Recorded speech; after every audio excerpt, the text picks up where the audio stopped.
O Senhor esteja convosco. Ele está no meio de nós. Proclamação do Evangelho de Jesus Cristo segundo João. Glória a vós, Senhor. Naquele tempo, disse Jesus aos seus discípulos: Quando vier o defensor, que eu vos mandarei da parte do Pai, o Espírito da verdade, que procede do Pai, ele dará testemunho de mim. E vós também dareis testemunho, porque estáis comigo desde o começo. Eu vos disse estas coisas, para que a vossa fé não seja abalada. Expulsar-vos-ão das sinagogas, e virá a hora em que aquele que vos matar julgará estar prestando culto a Deus. Agirão assim, porque não conheceram o Pai nem a mim. Eu vos digo isto para que vos lembreis de que o que eu disse quando chegar a hora. Palavra da salvação.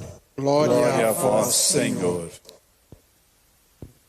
Queridas irmãs, queridos irmãos, eu sempre digo que nada na palavra de Deus está por um acaso. E hoje, na primeira leitura, nós ouvimos o relato da chegada do Evangelho na Europa. E interessante a gente notar a figura de uma mulher, Lídia, que convida os discípulos a permanecerem na sua casa, convida os apóstolos a permanecerem ali, dizendo: se vocês me consideram uma fiel do Senhor, permaneçam na minha casa. Não é coincidência a primeira discípula do Ocidente ser mulher. Entre os primeiros discípulos nós temos a primeira, uma mulher chamada Lídia. E eu queria com vocês pensar na força do feminino, na força da mulher. Quem é que nos ensinou a chamar a Deus de Papai do céu? Com certeza a mãe, ou a avó, uma tia, a catequista. É muito fácil aparecer nesta resposta a figura de uma mulher. A mulher carrega uma sensibilidade maior às coisas de Deus.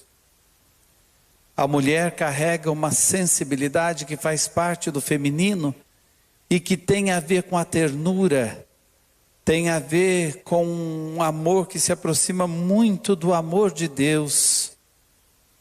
Então não é coincidência Lídia ser a primeira discípula do Ocidente, da Europa. E por trás do nome da Lídia, nós podemos pensar nessas mulheres que, na sua sensibilidade para as coisas de Deus, nos trouxeram a fé, nos deram a luz na fé, e nas mulheres que hoje estão presentes na vida da igreja e fazem tanto pela igreja. Mais uma vez eu cito aqui, por exemplo, as catequistas. Maioria dos catequistas, mulheres. Maioria dos missionários, mulheres. Missionários e missionárias da Mãe Rainha, maioria mulheres. Então é importante a gente notar que isso tem a ver com a natureza da mulher. E alguns poderiam dizer, e até dizem, a mulher é um ser mais frágil. Não é isso. Pelo contrário, é a força da mulher que sustenta a casa da igreja também. Não é à toa que igreja é uma palavra feminina e Israel em hebraico também é uma palavra feminina. E uma mulher é figura da igreja, Maria, mãe do Senhor, presente no cenáculo. E agora uma mulher entra na história como primeira discípula de Cristo na Europa. Agora, o que isso tem a ver com o resto? Eu dizia a vocês que nós estamos nesta preparação já para Pentecostes. E todo esse tempo que a gente vai ter, vai ser pouco para a gente falar do Espírito Santo. E nós podemos dizer com tranquilidade, o Espírito Santo tem atributos femininos na Santíssima Trindade. Querem ver? É o Espírito Santo que em nós clama a Deus Pai. Quem nos ensina a falar papai? Nossas mães, no colo delas, nós aprendemos. Agora há pouco eu falei, quem nos ensinou a chamar a Deus de papai do céu? Manda um beijo para o papai do céu. Quantas vezes eu escuto as mães falando isso? Pois é, quem clama em nós, Abá, papai, é o Espírito Santo. Quem é que nos abre para a proclamação do senhorio de Jesus? Que clama em nós, Jesus é o Senhor, é o Espírito Santo. O Espírito Santo é a ternura de Deus. Já disse em outras homilias, uma definição que eu acho que foi a mais linda que eu já li sobre o Espírito Santo. O Espírito Santo é um beijo de Deus na face da humanidade. É um colo de Deus para todos nós. Por isso é o nosso defensor. É o nosso advogado.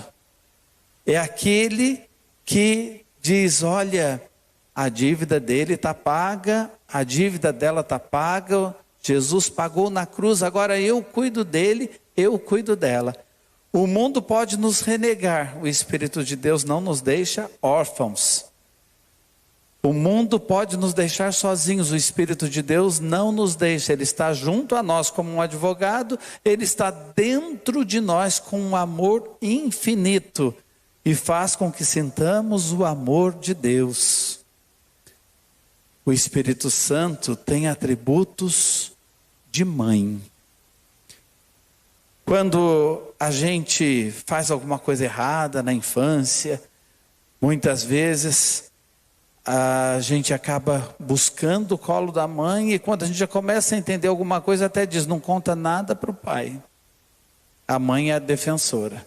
Também diante dos irmãos numa briga a gente corre para o lado da mãe para a mãe nos defender. Olha como tem tudo a ver com o Espírito de Deus. E o Espírito de Deus é o Consolador. Quem é que não sente falta de um ombro de mãe? Quem é que não sente falta de uma palavra de mãe na hora difícil? Quem é que no momento de penúria não chama mãe? Normalmente a primeira palavra que uma criança grita se ela se sente em apuro. Por mais que o pai esteja presente, seja presente, a mãe é aquela que tem a ligação com o filho. Teve um cordão umbilical que os ligaram ali por 9 meses. Existe uma comunhão muito profunda com o Espírito Santo. A gente tem essa ligação, o cordão umbilical com o Pai, em Jesus. E esse Espírito, nós ouvimos no Evangelho hoje, é o Espírito da verdade. É o Espírito da verdade. Que verdade? Aquela verdade que na homilia de ontem eu toquei no assunto com você, em torno a nós e aos nossos pés, e parece que a gente errou o alvo. Querem nos julgar dizendo, está vendo? Você não presta. O Espírito da verdade vem e diz, você é importante para Deus. Eu encontro gente trazendo alimento para os pobres. Gente trazendo algum tipo de ajuda. E uma alegria tão grande nos olhos. E uma força tão forte em doar, que só pode ser coisa do Espírito de Deus. E quando a gente agradece, muitos dizem, não me agradeça. Não me agradeça. Graças a Deus a gente está conseguindo partilhar. Porque o Espírito da verdade revela que viver é amar. E quando a gente ama e transforma o amor em algo muito concreto, nós nos realizamos profundamente. É o que faz a gente se sentir gente de verdade. Então não tenha medo, o Espírito da verdade, que nós esperamos em Pentecostes, está junto a você e mais, dentro de você. E Ele revela o quanto você é importante para Deus, o quanto você tem valor e o quanto o amor é a sua missão, é a nossa missão. E nós vamos terminar cantando. E nesses dias, em toda homilia, nós vamos colocar um canto, que vai ser uma prece, a nossa oração ao Espírito Santo. É assim que a gente quer caminhar rumo a Pentecostes. Sonda-me, Senhor, e me conhece. Quebranta o meu coração. Transforma-me conforme a tua palavra e enche-me até que em mim se ache só ti. Então usa-me, Senhor. Isto é obra do Espírito Santo. Usa-me como um farol que brilha à noite, como ponte sobre as águas, como abrigo no deserto, como flecha que acerta o alvo. Eu quero ser usado da maneira que te agrade, qualquer hora e em qualquer lugar. Eis aqui a minha vida, usa-me, Senhor, usa-me Como um farol.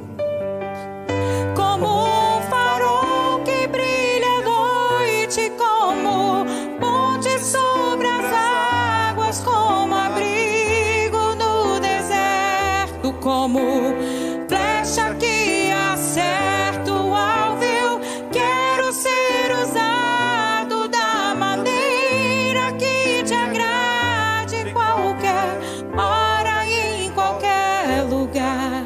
Eis aqui a minha vida, usa-me, Senhor, usa-me. Sonda-me, quebranta-me, transforma-me e enche-me e usa-me. Sonda-me, quebranta-me, transforma-me, enche-me e usa-me, Senhor. E que o amor de Deus se manifeste através de nós e em nós. Amém.